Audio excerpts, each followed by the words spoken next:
अस्सलाम वालेकुम वरहमतुल्लाहि वबरकातुहू। सुबह बखैर ज़िंदगी। शब्बे जुमा हफ्ते की रातों में से शब्बे जुमा ख़ास रात है। रसूल अकरम सल्लल्लाहु अलैहि वसल्लम ने फरमाया, जुमा मुबारक की रात को फरिश्ते ज़मीन पे उतरते हैं। उनके हाथों में चांदी के वर्क और सोने की कलमें होती हैं। जो लोग मुझ पर दरूद पढ़ते हैं, फरिश्ते उनकी फहरिस्त तैयार करते हैं।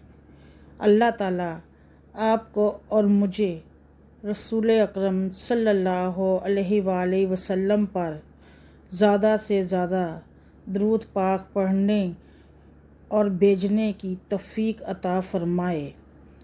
सल्लल्लाहु अलैका या रसूल अल्लाह वसल्लम अलैका या हबीब अल्लाह। आमीन सुम्मा आमीन या रब्बुल आलमीन।